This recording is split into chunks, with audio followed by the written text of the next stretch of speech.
السلام علیکم ورحمۃ اللہ وبرکاتہ۔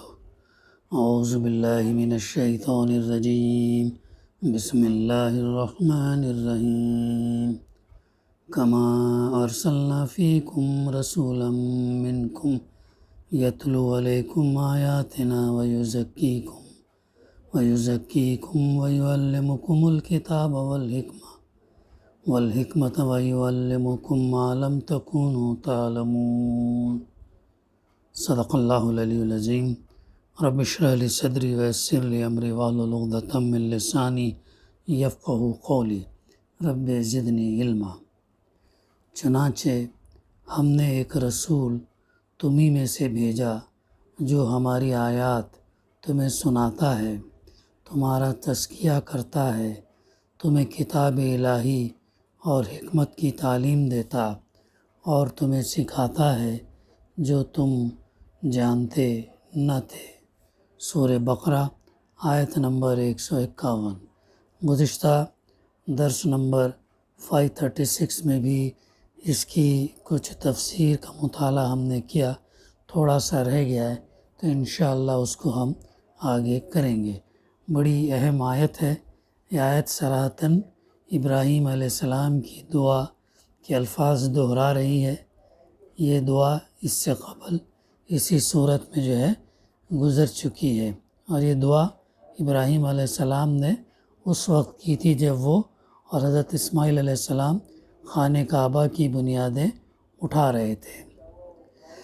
قرآن مجید مسلمانوں کو اللہ تعالیٰ کا یہ احسان یاد دلاتا کہ اس نے ان کے پاس انہی میں سے یہ نبی بھیجا، یعنی اللہ کے رسول صلی اللہ علیہ وسلم کو بھیجا، جو ان کے باپ ابراہیم علیہ السلام کی، جو مسلمانوں کے قبلہ مسجد حرام کے بانی اور متولی تھے۔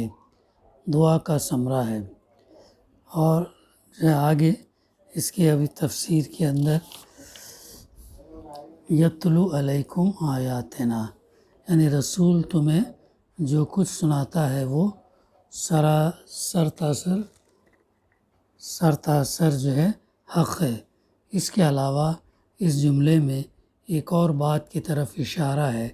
یہ جملہ اللہ کے اس کرم کی عظمت کا احساس دلاتا کہ اللہ تعالیٰ اپنے بندوں کو اپنے کلام کے ذریعے خطاب فرماتا ہے۔ کتنی بڑی سعادت کی بات ہے کہ اللہ تعالیٰ اپنے بندوں کو اپنے کلام یعنی قرآن مجید کے ذریعے خطاب فرماتا ہے، جسے اس کا رسول انہیں سناتا ہے۔ یہ اللہ کا ایسا عظیم احسان ہے کہ جب دل گہرائی میں اتر کر اس پر غور کرتا ہے تو وہ کانپنے لگتا ہے۔ شرط یہ کہ ہم اس کی گہرائی میں اتریں تو اس کے اوپر غور فکر کریں، تدبر کریں، تو ظاہر ہے وہ کانپنے لگتا ہے۔ کون ہیں وہ لوگ اور کیا ہیں جنہیں اللہ سبحانہ وتعالیٰ نے اپنے کلمات سے خطاب فرماتا، اپنے اقوال کے ذریعے ان سے گفتگو کرتا اور انہیں یہ بلند مقام عطا فرماتا ہے؟ وہ کیا اور ان کی حقیقت کیا؟ اگر اللہ ان پر فضل نہ فرماتا اور ان پر اس کی مہربانیوں کی بارش نہ ہوتی تو حقیقت یہ ہے کہ اللہ نے ابتدا ہی میں انسان کو اپنی روح کے نفخ سے نوازا تاکہ انسانوں میں ایسے لوگ بھی ہوں جو اس کے اس انعام کے مستحق ہوں اور وہ آگے بڑھ کر اللہ کے فضل اور کرم کو حاصل کر سکیں۔ کتنی زبردست اس کی تفسیر ہے الحمدللہ۔ بہت ہی اہم آیت ہے یہ، جو قرآن مجید میں تقریباً 4 مرتبہ اس کا تذکرہ ہم کو ملتا ہے۔ پھر آگے فرمایا وَيُزَكِّيكُمْ، اور وہ تمہارا تزکیہ کرتا ہے۔ اب اسلام میں فرد اور جماعت کا تذکرہ یہ کرتا ہے۔ حقیقت یہ ہے کہ اللہ اگر نہ ہوتا تو ان میں سے کسی کا بھی تزکیہ نہ ہوتا، اللہ سبحانہ وتعالیٰ نہ ہوتا تو کسی کا بھی تزکیہ نہ ہوتا۔ یعنی اشارہ ہے دراصل قرآن مجید کی اس آیت کی طرف۔ سورہ نور آیت نمبر 21 کا فقرہ ہے جس میں فرمایا گیا وَلَوْلَا فَضْلُ اللَّهِ عَلَيْكُمْ وَرَحْمَتُهُ مَا زَكَىٰ مِنْكُمْ مِنْ أَحَدٍ ابدا من عہد ابدا ولکن اللہ یزکی من یشاء، یعنی اگر اللہ کا فضل اور اس کی رحمت تمہاری شامل حال نہ ہوتی تو تم میں سے کسی شخص کا کبھی تزکیہ نہ ہوتا۔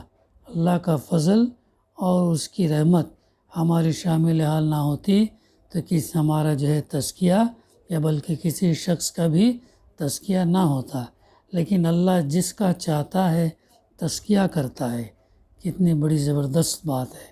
اللہ تعالیٰ تزکیہ یعنی پاک کرنا، برائیوں سے، گناہ سے، ان تمام چیزوں سے پاک کرنا اور نیکیوں کا پروان چڑھانا۔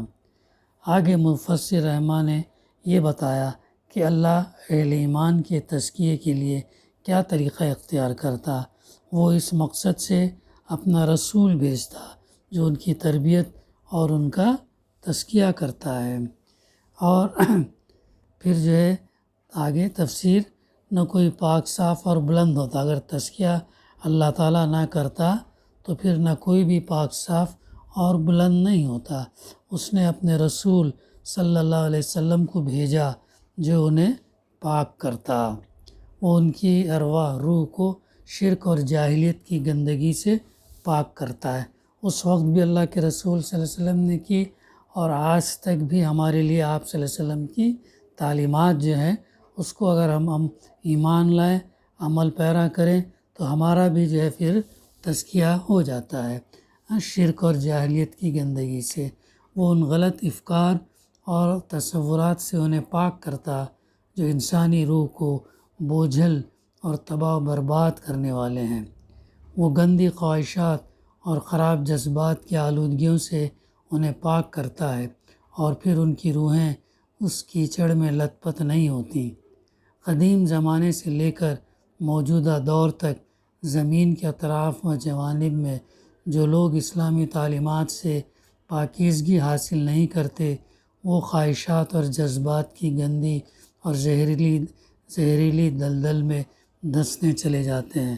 بہت امپورٹنٹ پوائنٹ ہے کہ تمام اہل امت مسلمہ کے لیے اہم جو ہے یہ ہے کہ جو لوگ اسلامی تعلیمات سے پاکیزگی حاصل نہیں کرتے وہ دراصل کیا ہوتے پھر اپنے خواہشات اور جذبات کی گندی اور زہریلی دلدل میں دھنستے چلے جاتے۔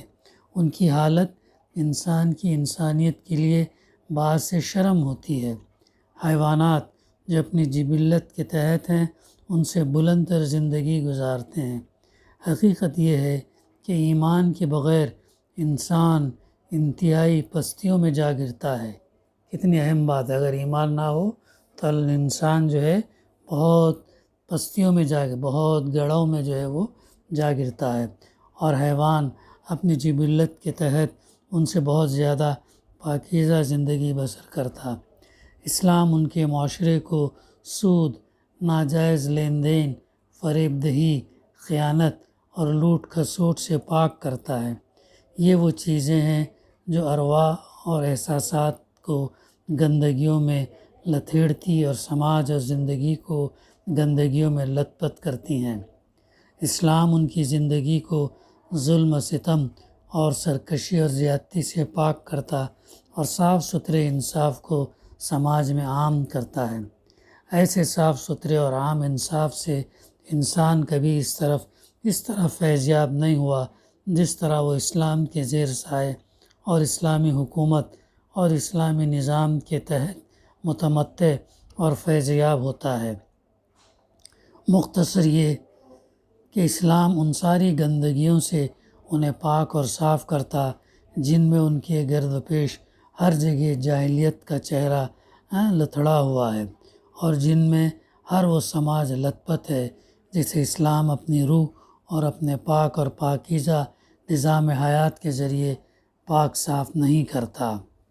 فرد، سماج اور انسانیت کو تمام انفرادی، اجتماعی، ظاہری اور باطنی برائیوں اور گندگیوں سے پاک کرنا اور تمام انفرادی، اجتماعی، باطنی اور ظاہری خوبیوں اور نیکیوں سے آراستہ کرنا، یہ ہے تزکیہ، اور یہی تزکیہ کا جو ہے مفہوم ہے۔ انبیاء علیہ السلام کی بعثت کا اصل مقصود ہے۔ یہی ہر مسلمان اور امت مسلمہ کا مقصد وجود، ہمارا ایگزسٹنس یہ ہے، اور اسلامی انقلاب اور اسلامی حکومت کی دنیا میں آخری غرض و غایت ہے۔ یہ سب امور قرآن مجید سے بالکل واضح ہیں، کلیئر ہیں۔ اس مقصد کے حصول کے لیے انبیاء علیہ السلام توحید، رسالت اور آخرت کے دلائل و شواہد پر مشتمل آیات الہی لوگوں کو سناتے ہیں۔ تلاوت آیات، پھر جو لوگ ایمان لے آتے ہیں انہیں احکام الہی کی تعلیم دیتے ہیں، تعلیم کتاب، اور انہیں احکام الہی کی حکمت اور اخلاقی تعلیمات سے آگاہ کرتے ہیں۔ تعلیم حکمت اور اس بات کی انت تک جد و جہد کرتے ہیں کہ اہل ایمان ظاہر اور باطن میں اسلام کے سانچے میں ڈھل جائیں، اور اس طرح ان کا ہمہ جہتی یعنی فل ٹائم تزکیہ ہو جائے، جیسا کہ اس سے قبل گزر چکا۔ اس مفہوم کی آیات الفاظ اور ترتیب کے جزوی اختلاف کے ساتھ 4 مقامات پر آئی ہیں۔ پہلی بار سورہ بقرہ میں حضرت ابراہیم علیہ السلام اور حضرت اسماعیل علیہ السلام کی دعا کی صورت میں، اس جگہ وہ یزکیہم، وہ ان کا تزکیہ کرتا ہے، آخر میں آیا ہے، کیونکہ یہی تلاوت آیات اور تعلیم کتاب و حکمت سے آخری مقصود ہے۔ دوسری بار یہ آیت سورہ بقرہ میں یہاں پر آئی، ابھی جو ہم تلاوت کر رہے ہیں، ترجمانی اور تفسیر کا مطالعہ کر رہے ہیں۔ تیسری بار یہ آیت سورہ آل عمران میں آیت نمبر 164 میں آئی ہے، اور چوتھی بار سورہ جمعہ میں آئی ہے، آیت نمبر 2۔ ان تینوں مقامات پر وَيُزَكِّيهُمْ ابتدا میں تلاوت آیات کے بعد آیا ہے، کیونکہ جو چیز مقصود ہوتی ہے وہ ابتدا ہی سے پیش نظر رہتی ہے۔ نیز اس لیے بھی کہ تربیت اور تزکیہ کا عمل ایمان لانے کے بعد ہی شروع ہو جاتا ہے، اگرچہ وہ آخر تک چلتا رہتا ہے، لیکن اس کا آغاز بہرحال ایمان لانے کے بعد اور اس کے نتیجے ہی میں ہوتا ہے۔ یہی وجہ ہے کہ تینوں مقامات پر اس کا ذکر تلاوت آیات کے بعد آیا ہے، کیونکہ تلاوت آیات کے بعد ہی لوگوں کو ایمان کی دولت نصیب ہوتی ہے، اور ایمان لانے کے بعد تزکیہ کا عمل شروع ہوتا ہے۔ یہ ہے اس ضمن میں، اور آگے فرمایا گیا وَيُعَلِّمُكُمُ الْكِتَابَ وَالْحِكْمَةَ، اور انہیں کتاب الہی اور حکمت کی تعلیم دیتا ہے۔ آگے جو بات ہے تعلیم کتاب میں تلاوت آیات بھی ہیں جو گزر چکی شامل ہے، کیونکہ آیات الہی کا نام الکتاب ہے، یعنی تلاوت آیات سے مراد ان آیات کا سنانا ہے جو دلائل اور شواہد پر مشتمل ہیں، کہ آیات کے اصل معنی نشانیوں اور دلائل و شواہد کے ہیں، اور تعلیم کتاب سے مراد احکام الہی کی تعلیم ہے، کہ کتاب کا لفظ فرمان کے معنی میں بھی آتا ہے، اور حکمت سے مراد قرآنی احکام کی روح، غرض، غایت اور اخلاقی تعلیمات ہیں، جیسا کہ قرآنی استعمالات سے واضح ہے۔ پھر یہاں یہ بات واضح کی گئی کہ الکتاب کا اصل مادہ اور اس کی روح کیا ہے، یہ حکمت ہے۔ حکمت تعلیم کتاب کا ثمرہ ہوتی ہے، یہ وہ ملکہ ہے جس کے ذریعے امور کو صحیح مقام پر رکھنے اور معاملات کو صحیح پیمانوں سے تولنے کی صلاحیت اور احکام و ہدایات کی غرض و غایت کا علم حاصل ہوتا ہے۔ یہ ثمرہ ان لوگوں میں پختہ طور پر ظہور پذیر ہوا جن کی تربیت اور جن کا تزکیہ رسول اللہ صلی اللہ علیہ وسلم نے آیات الہی کے ذریعے کیا تھا۔ پھر وَيُعَلِّمُكُم مَّا لَمْ تَكُونُوا تَعْلَمُونَ، اور تمہیں سکھاتا ہے جو تم جانتے نہ تھے۔ یہ اسلامی نظام کا معجزانہ کرشمہ ہے۔ یہ امت مسلمہ کی واقعی صورتحال تھی۔ اسلام نے امت مسلمہ کو اس عرب سماج سے نکالا تھا جو بہت تھوڑی سی منتشر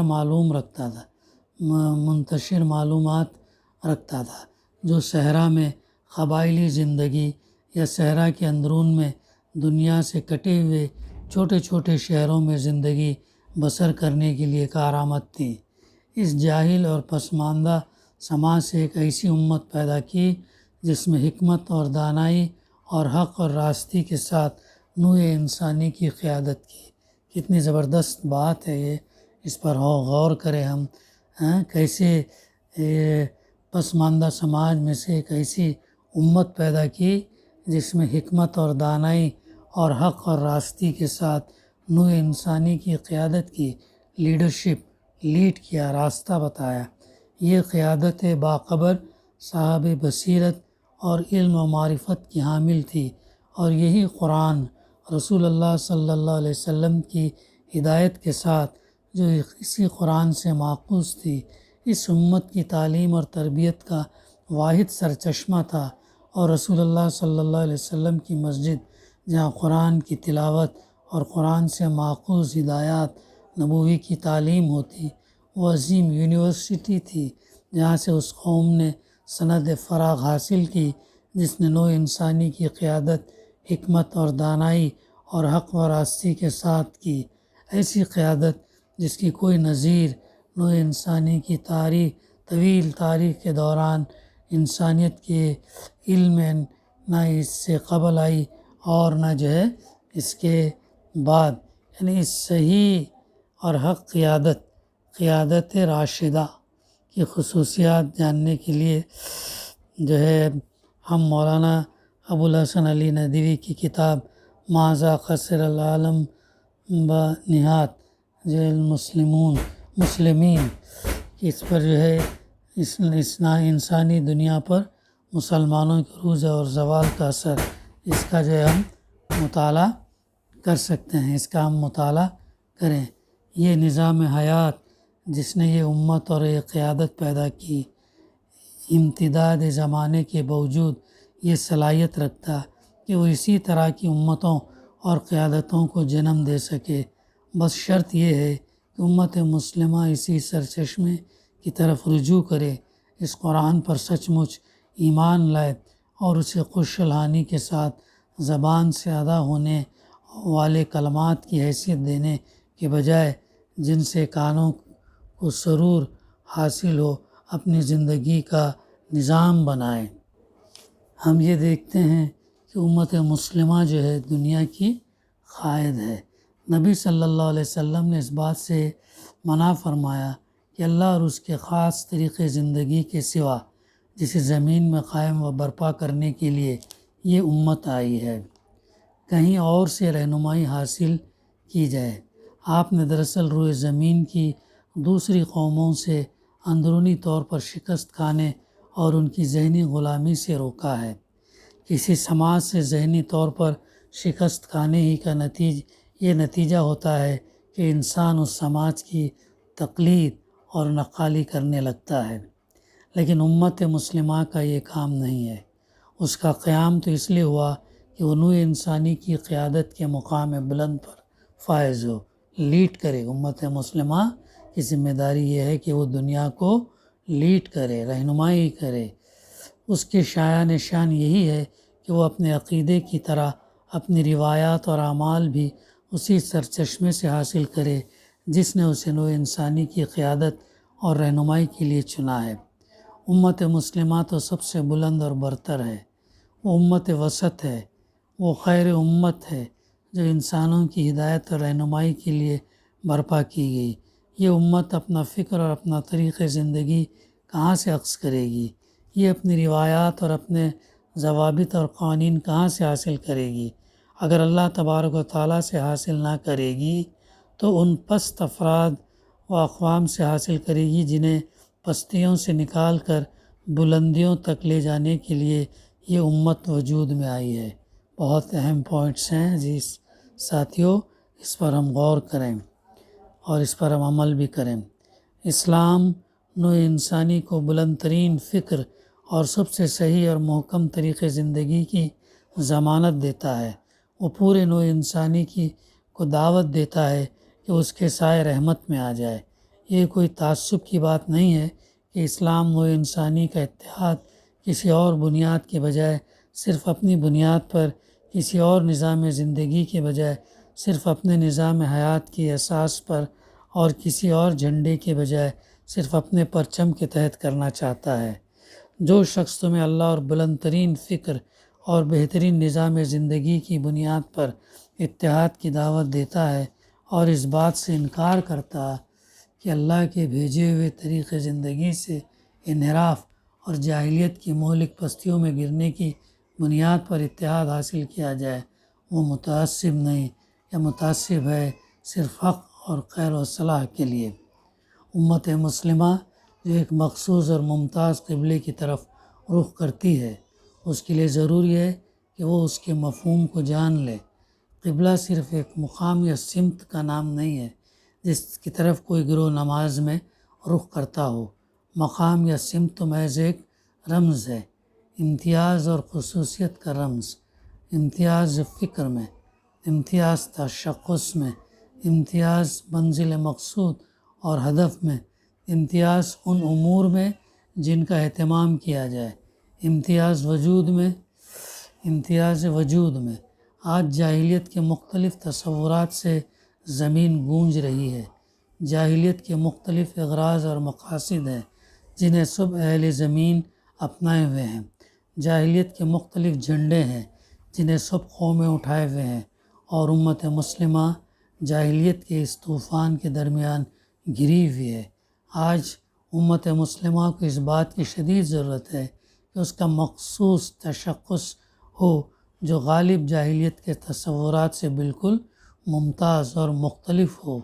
اس کے اپنے مخصوص مقاصد اور اعمال ہوں جو اس تشخص اور اس تصور کے ساتھ میل کھاتے ہوں، اور اس کا اپنا مخصوص پرچم ہو جو خدائے واحد کے نام پر بلند ہو، اور یہ اس لیے کہ دنیا پر واضح ہو سکے کہ وہ امت وسط ہے جو سب انسانوں کے لیے برپا کی گئی، تاکہ وہ عقیدے کی امانت اور اس کی میراث کی حامل بن سکے۔ یہ عقیدہ زندگی کا کامل نظام ہے۔ یہ نظام ہی وہ شے ہے جس کے باعث خلافت کی حامل امت، جو عقیدے کی میراث کی وارث، انسانوں پر حق کی گواہ اور نگراں، اور اس بات کی ذمہ دار ہے کہ پوری نوع انسانی کو اللہ کی اطاعت اور بندگی کی طرف لائے۔ پوری نوع انسانی کو اللہ کی اطاعت اور اس کی بندگی، غلامی، اطاعت، فرما برداری کی طرف لائے۔ دوسری قوموں سے ممتاز ہوتی ہے۔ امت مسلمہ کی زندگی میں اس نظام کا عملی ظہور ہی وہ چیز ہے جو اس امت کو تشخص اور وجود میں، اغراض اور مقاصد اور محتم بالشان امور میں، اور پرچم اور علامتوں میں امتیاز عطا کرتی ہے۔ یہی چیز اسے قیادت کا وہ مقام بخشتی ہے جس کے لیے وہ پیدا کی گئی اور جس کی غرض سے وہ انسانوں کے لیے برپا کی گئی ہے۔ اس نظام کے بغیر وہ تباہ برباد ہے، اور اس کے نشانات مبہم اور علامات نامعلوم ہیں، خواہ وہ کتنے ہی لبادے اوڑھے اور کتنے ہی نعرے، دعوتیں اور جھنڈے بلند کرے۔ تحویل قبلہ کے یہ چیز جو ہے اس کے بعد کی جو آتے ہیں بڑی اہم رہنمائی ہے۔